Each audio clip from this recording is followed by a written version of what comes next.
Glória a Deus. Boa noite, meu povo. Paz do Senhor, irmãos. Estar aqui com vocês aqui é uma bênção. Poder cultuar e poder ver as maravilhas que Deus tem feito aqui, com os testemunhos. O meu agradecimento aqui ao pastor Jeová de Aquino. Eu estou aqui por intermédio do pastor Magno, das quais foi citado aqui. Deus tem dado a graça de poder cooperar com ele ali em alguns cultos. E eu estou muito feliz. Está comigo aqui minha esposa, minha filha, a outra pequenininha. Fica de pé, o povo conhecer vocês. Amém? Glória a Deus. E a minha oração é que Deus fale ao seu coração. Eu não vou trazer nada aqui daquilo que você não saiba. E a minha pergunta para você é: você quer ouvir a palavra de Deus? Amém. Quer ouvir mesmo? Amém. Então abra sua Bíblia em Atos, capítulo 9, versículo 11.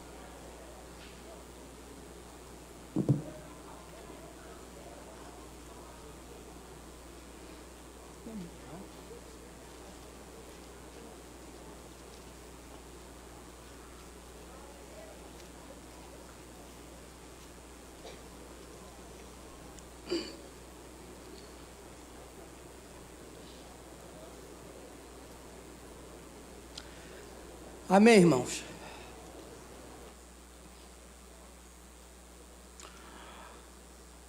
Atos 9, 11. O Senhor lhe disse: vá à casa de Judas, na rua chamada direita, e pergunta por um homem de Tarso chamado Saulo. Ele está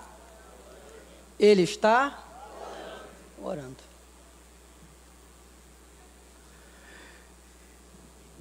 Irmãos, eu quero conversar com vocês, pelo tempo que foi me dado, até 9h40, sobre a importância disso aqui. Vocês sabem que nós só temos uma maneira de falar com Deus, que é orando. Deus tem várias maneiras de falar conosco. Hebreus capítulo 1 está escrito assim: e havendo Deus antigamente falado de muitas vezes e de muitas maneiras aos pais pelos profetas, a nós falou nesses últimos dias pelo Filho. Nós falamos com Deus de uma única maneira, orando. E Hebreus está informando para nós que Deus tem várias maneiras de falar conosco. Através de um sonho, da própria palavra, de alguma experiência. Deus, ele tem esse poder de falar conosco. Atos 9, 11. A gente sabe que no capítulo 9, Paulo tem um encontro com Jesus.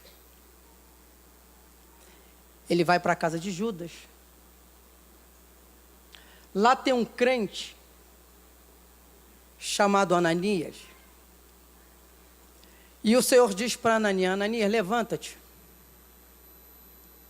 Vai na rua chamada direita, na casa de Judas, e procura por um homem apelidado, dependendo da versão que você tiver, um homem chamado Saulo de Tarso. E eis que ele está orando.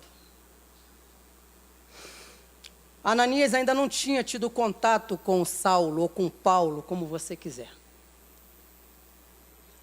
É o Senhor que diz para Ananias: vai até a casa de Judas, lá você vai encontrar Saulo orando. Percebam vocês que Paulo, quando tem um encontro com Jesus, ele passa a levar uma vida de oração.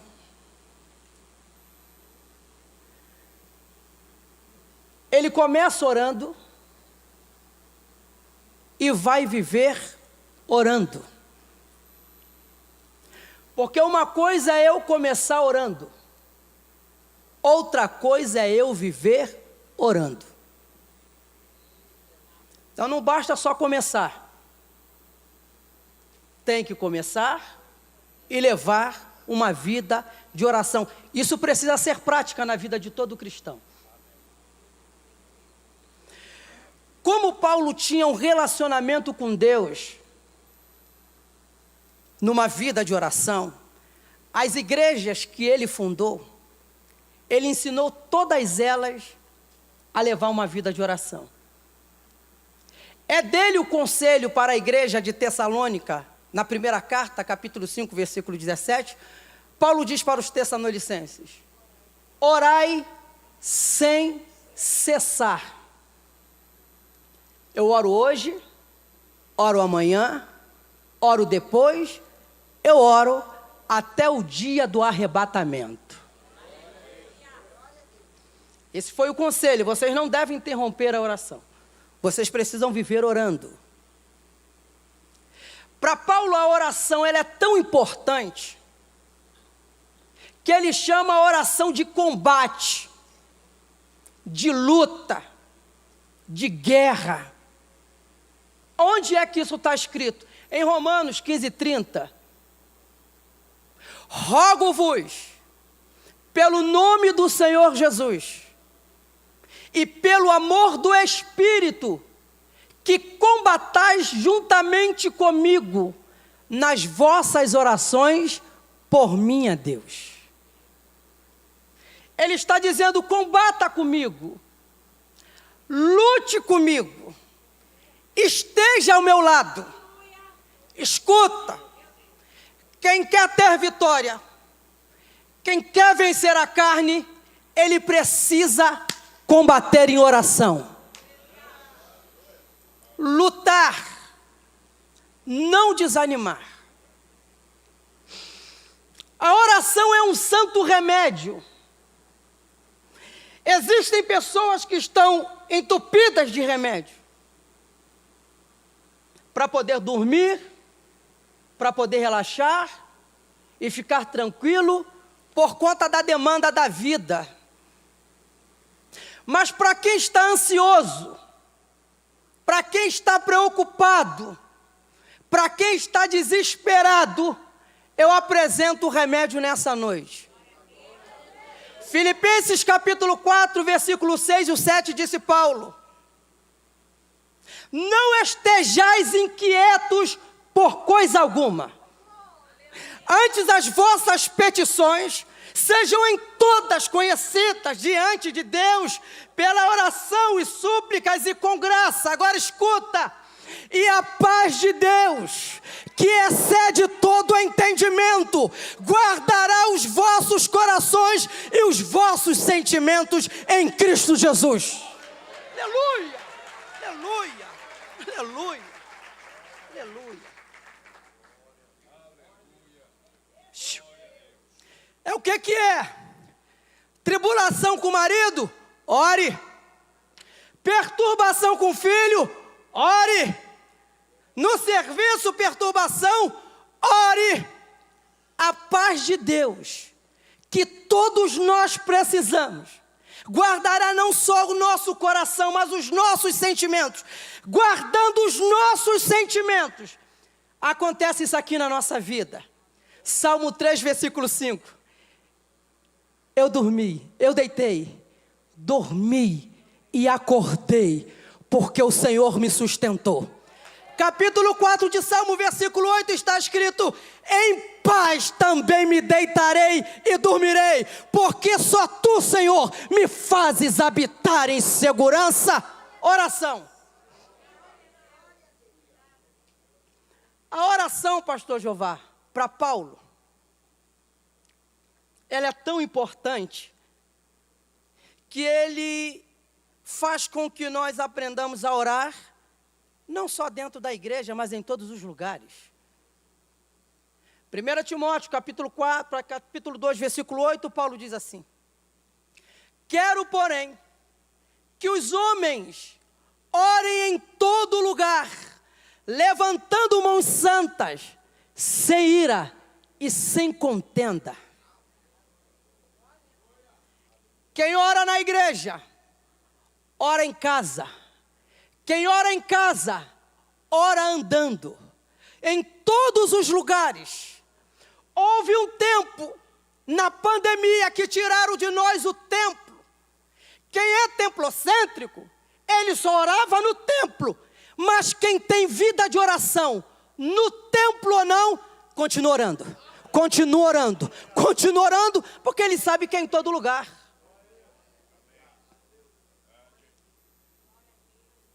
É dele Romanos capítulo 12, versículo 12. Ele diz assim: alegrai-vos na esperança, sede paciente na tribulação, perseverai em oração.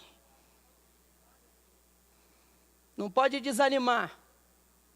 Está debaixo de tempestade, de luta, joelho no chão. Agora escuta, eu vou trazer alguns exemplos aqui, de homens que oraram e fizeram história. Se quisermos fazer história, é orando. Todos nós conhecemos Abraão como um homem da fé, o pai da fé. E isso é verdade porque está em Romanos capítulo 4, ele é o pai da fé. Mas quando você faz um apanhado da biografia de Abraão, você vai ver o que Deus vai falar para Abimeleque acerca da vida de Abraão. Capítulo 20, versículo 7 e 17 de Gênesis. Tem aquele episódio que você conhece, que Abimeleque toma Sara. O Senhor aparece para ele e diz: devolve a mulher ao seu marido porque ela é casada. E ele vai orar por você, vai rogar por você. O Senhor está mostrando que Abraão não era só um homem de fé, era um homem de oração. Além de ser profeta, era um homem que orava e Deus ouvia. Aí o 17 está escrito: e orou Deus a Abraão, e orou Abraão a Deus. E Deus visitou Abimeleque, visitou a sua esposa e as suas servas de maneira que tiveram filho. Agora isso aqui é profético, se você quiser receber, você faz assim com a mão. A tua oração, ela é tão poderosa, mas tão poderosa, que aonde houver esterilidade, vai ter que dar lugar a frutos.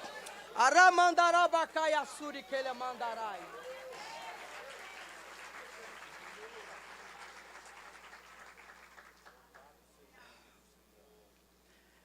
Capítulo 18 de Gênesis. Aparecem 3 anjos. Um é o anjo do Senhor.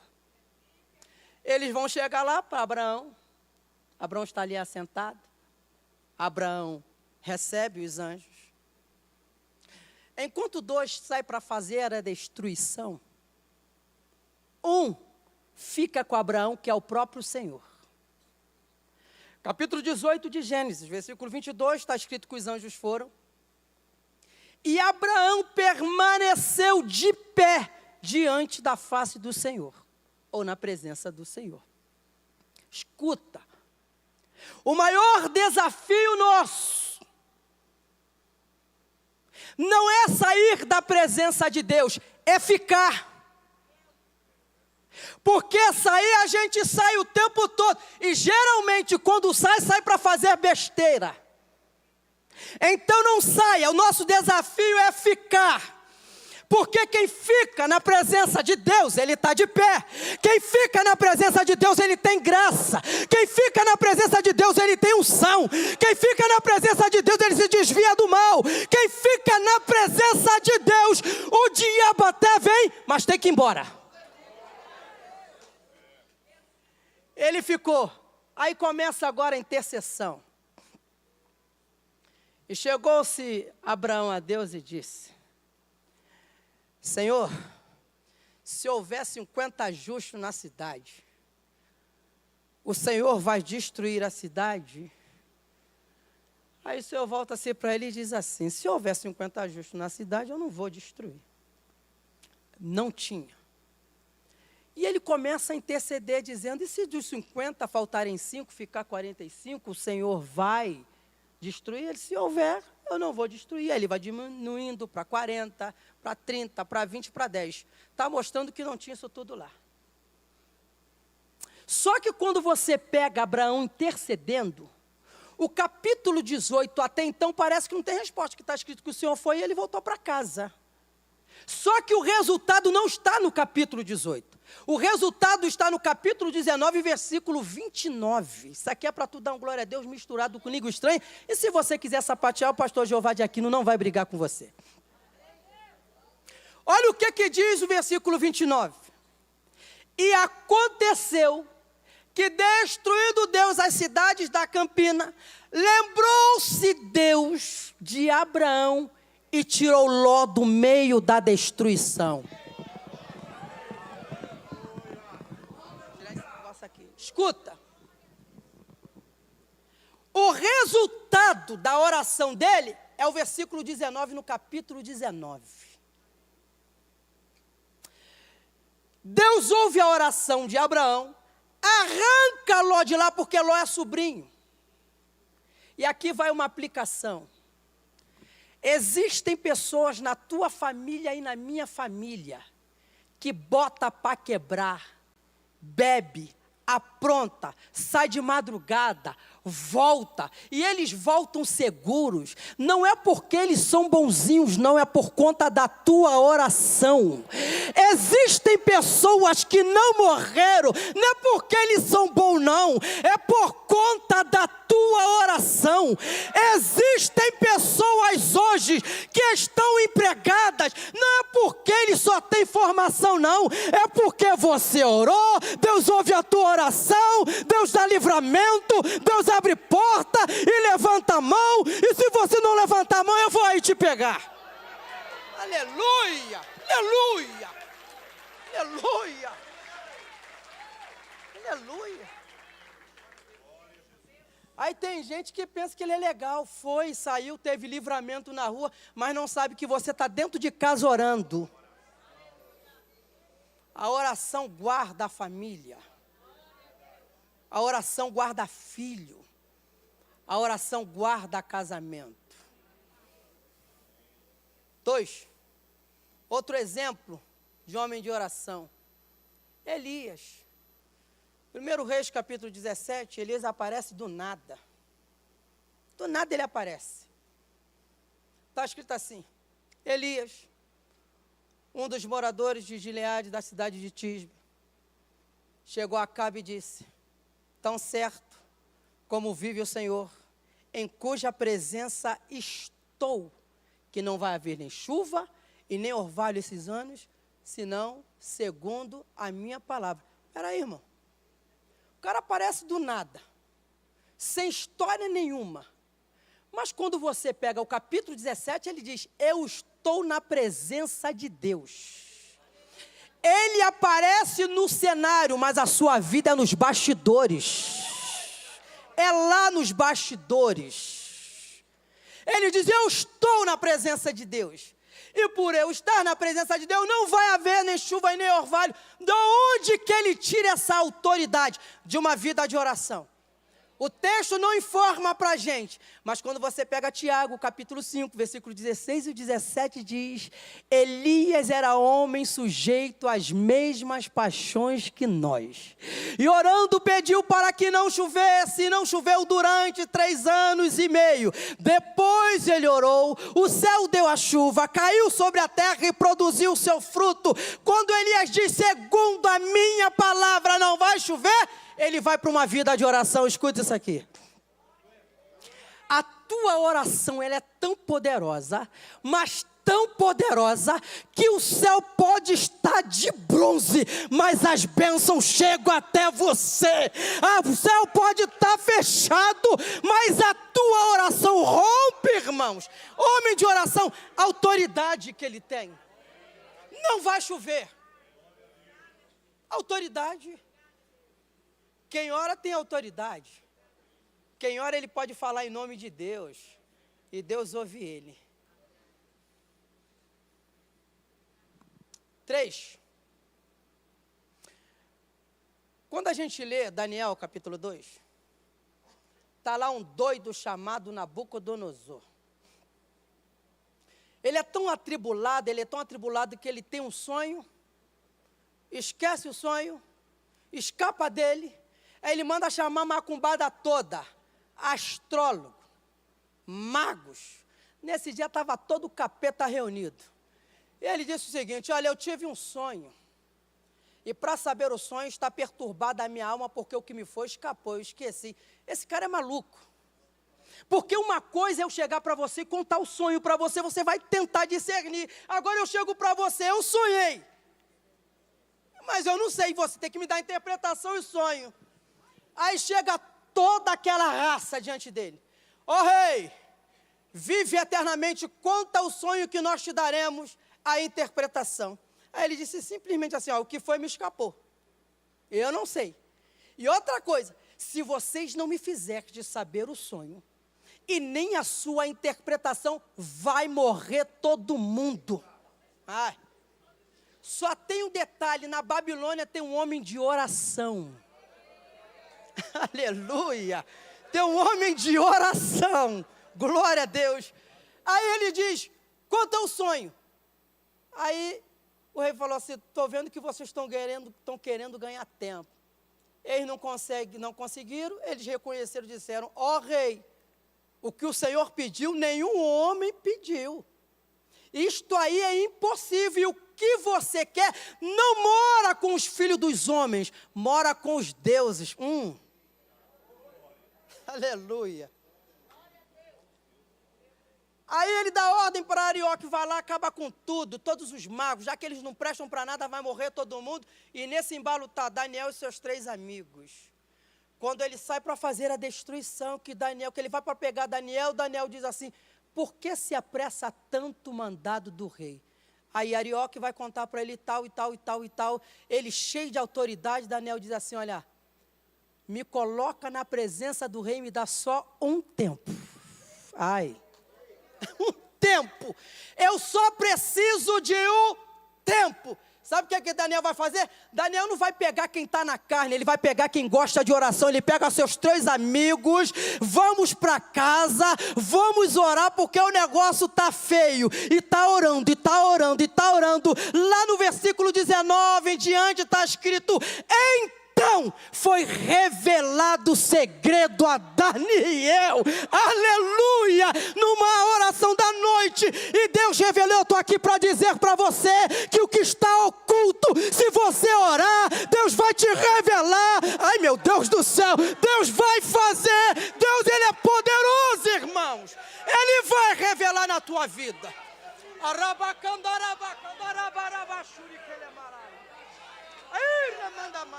Escuta, Deus revela, aí Daniel vai adorar a Deus, porque na oração a gente adora também. Graças te dou a Deus. Aí o melhor está por vir. Lá deve ser o 20 ou 21 a 22, ele diz assim, ele muda os tempos e as horas. Ele remove os reis. Deus pode tirar o Lula de lá, hein? Desculpa, tá? Ele remove os reis e estabelece os reis. Ele dá sabedoria aos sábios e ciência aos entendidos. Ele revela o profundo e o escondido. Conhece o que está em trevas, porque com ele mora. Levanta a mão, levanta a mão, levanta a mão. Levanta a mão aí, dá glória a Deus aí. Ele revela tudo, irmãos.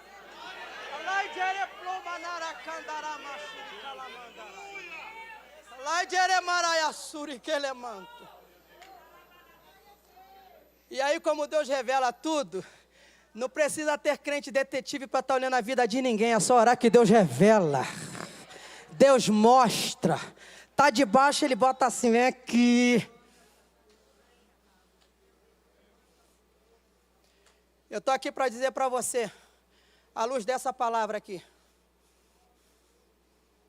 que Deus muda a sentença de morte para a sentença de vida. Vida, vida, vida. Alguém na tua família pode estar doente em fase terminal, mas se você orar, Deus muda essa história e acrescenta mais anos de vida. E você vai vir aqui em cima dizendo: eu quero contar testemunho. Eu estou aqui para dizer para você que muita gente aqui vai contar testemunho aqui nesse altar. E é testemunho grande, irmãos. Grande, irmãos. Aleluia.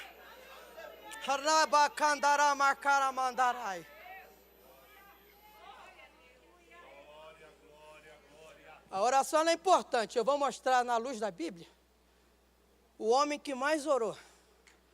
O homem que mais orou e não precisava. Estou afirmando para vocês, não precisava ele orar. Eu estou falando de Jesus. Mas foi um homem que viveu orando a vida toda, o tempo todo. Antes de começar o seu ministério, curando, pregando, realizando, multiplicando o pão, antes disso tudo, ele primeiro levou uma vida de oração. Lucas capítulo 3, versículo 21, 22 ou 22 a 23. Está escrito assim: e aconteceu que, como todo o povo ia sendo batizado, e Jesus também sendo batizado, isso aqui, se você não dá glória a Deus, ele orou, e o céu se abriu, e veio descendo sobre ele de forma corpórea o Espírito Santo, e pousa sobre a vida de Jesus, e Jesus fica cheio do Espírito Santo. Agora escuta isto aqui, só Lucas tem esse detalhe. Ele ora e o céu se abre. Se abre é porque está fechado. Eu quero dizer para você que o que está trancado, o que está fechado, se você orar, a chave de Jeová entra hoje e abre, e abre, e abre, e abre, e abre. E eu quero profetizar à luz dessa palavra: quem entrou aqui desempregado, vai vir semana que vem dar testemunho aqui que abriu uma grande porta. Eu creio nisso, irmãos. Eu creio nisso. Antes de começar qualquer coisa, ele orava.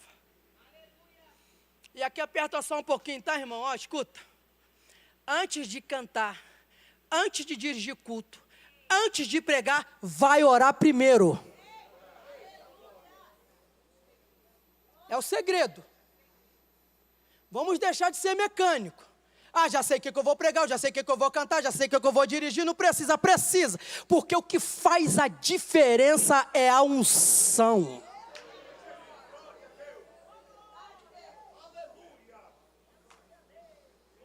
Jesus começou a orar. E ele tinha um costume tão lindo, irmãos, mas tão lindo, que dá para a gente aprender com ele. Marcos capítulo 1, versículo 35, quando você pega o versículo 29 em diante, o 27 em diante, Jesus está curando um montão de gente, aí, curando, e aquilo vai até tarde. Os discípulos vão descansar, Jesus também vai descansar, só que o versículo 35 está escrito assim: e aconteceu que, sendo de manhã, estando ainda escuro, levantou-se e foi para um lugar deserto e ali orava. Dá para lembrar quando nós acordávamos 3 horas da manhã? Será que dá para a gente lembrar que nós tínhamos o prazer de acordar 2 horas para falar com o Eterno? Jesus tinha esse costume, ele ia para os desertos e ali orava. Como ele gostava desse negócio de deserto. E o pessoal fala assim: meu Deus do céu, eu estou no deserto e eu não aguento mais. Eu tenho uma palavra para você: não adianta chorar no deserto, você tem que orar. No deserto você tem que orar. Aí tu pega Lucas 5,16, está escrito assim: e ele se retirava, ia para os desertos e ali orava. É o 5,16. Aí tu pega Lucas 6, versículo 12, está escrito isso aqui é forte isso. E aconteceu que naquele dia, subiu ao monte, ou estando ao monte, a orar, passou a noite toda em oração a Deus.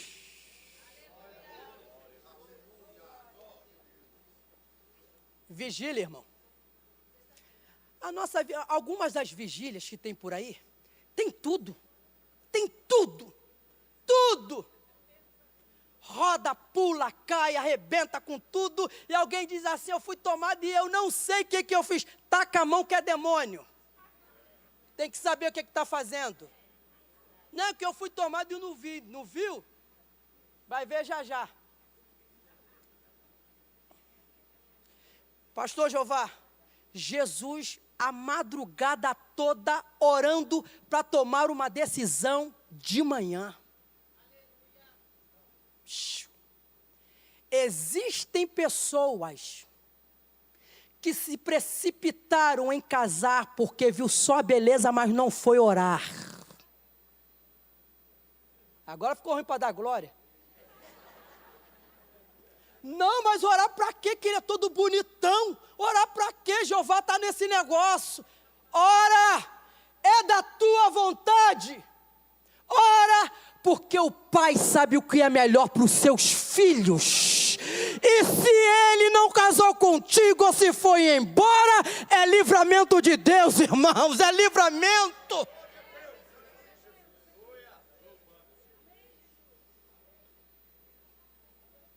Tem 8 minutos, já vou terminar.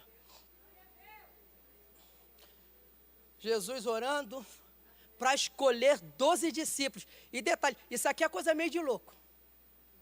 Ele ora a madrugada toda para escolher só gente ruim. Um cortador de orelha. O outro incrédulo.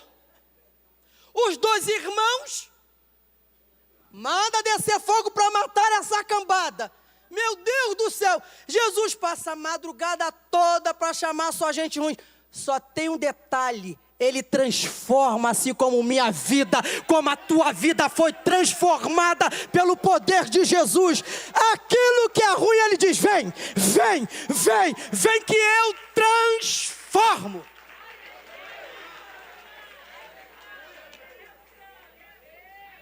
Vai ver o que eles se tornaram. Vai ver o que eles se tornaram. Vê quem era eu, vê quem era você. Tudo gente fina. Ele orava. Jesus não tinha brincadeira com o negócio de oração, que ele vai chamar a atenção dos discípulos. Marcos capítulo 14, versículo 32 em diante, de 32 a 38. Jesus vai para o Getsemane. E ali ele começa a orar, ele deixa os discípulos aqui, e ele começa a entrar em agonia, aquela prensa, aquela coisa toda, e ele orando, dizendo, Pai, se possível for, passa de mim este cálice. Todavia não seja o que eu quero, mas o que tu queres. Aí ele volta lá de novo e ora, ele volta lá de novo, só que ele chega para os discípulos estão dormindo, ele diz, vocês não podem vigiar comigo pelo menos 1 hora? Aí o 38 Jesus disse, orai e vigiai, ou vigiai e orai, para que não entreis em tentação. Na verdade o espírito está pronto, mas a carne é fraca. O que a oração faz? Ela é preventiva. Você ora agora para ser livrado no futuro.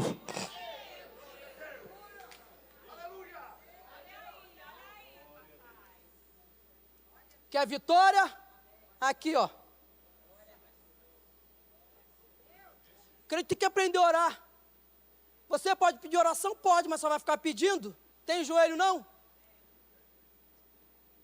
Tem joelho, irmão. Tem marca, esse negócio aqui preto, caroçudo. Agora escuta. O avivamento que a gente precisa, ele só vai vir com oração. Atos 1:14. Jesus vai embora para o céu. No 14, os discípulos voltam para Jerusalém, cenáculo. E está escrito, e todos estes, unanimemente orava, oração e súplicas, com Maria, mãe de Jesus, e com seus irmãos. Qual foi o resultado? Atos capítulo 2. E cumprindo-se o dia de Pentecostes, estavam todos reunidos no mesmo lugar. E de repente veio do céu um som veemente, impetuoso, encheu toda a casa. E foram vistas línguas repartidas como de fogo pousar sobre cada um deles. E todos foram cheios do Espírito e começaram a falar em outras línguas conforme o Espírito lhe concedia que falasse. Sabe qual é o problema da nossa geração? É que a nossa geração quer avivamento, mas não quer orar. Quem ora tem avivamento, quem ora sente a presença de Deus. Quem ora não depende de música, não depende de pregador para sentir. Ele já vem sentindo de casa. Ele não vem aqui para sentir, ele já entra naquela porta sentindo. Quem veio adorar? Quem veio adorar? Quem veio adorar? Aleluia! Aleluia! Larabacandaraio. Tem gente, pastor, que depende de congresso para sentir. Quem ora, ele é cheio, ele pode chegar num culto em qualquer lugar, independente de quem vai pregar, quem não vai pregar, quem vai cantar, quem não vai cantar, ele sente porque o culto dele é individual.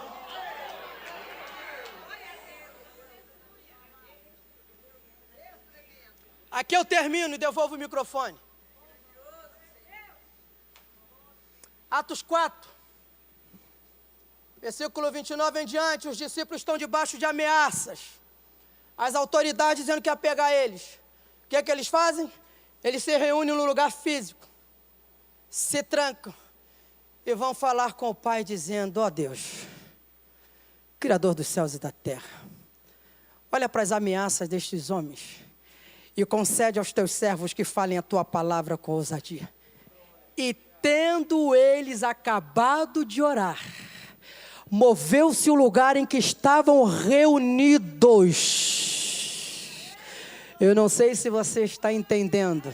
Reunidos nós já estamos. Jesus já está na casa. O Espírito Santo está atuando. Aleluia. Levante a tua mão e sinta aí da presença de Deus. Não saia daqui da forma que você entrou. Deus te chamou para você ser cheio. Cadê as línguas estranhas? Cadê o primeiro amor? Cadê aquilo que você sentia? Não se preocupa quem está do teu lado. Manda a glória para o alto, que Ele manda a presença para a tua vida. Nós não vamos sair daqui do Jaramandaraca. Quem sente lá atrás? Quem sente? Só quem sente? De pé. Quem sente dando glória? Levanta dando glórias a Deus. Irmãos, Jesus está aqui. Nós não vamos ser uma geração vazia. Nós vamos ser uma geração cheia do Espírito de Deus.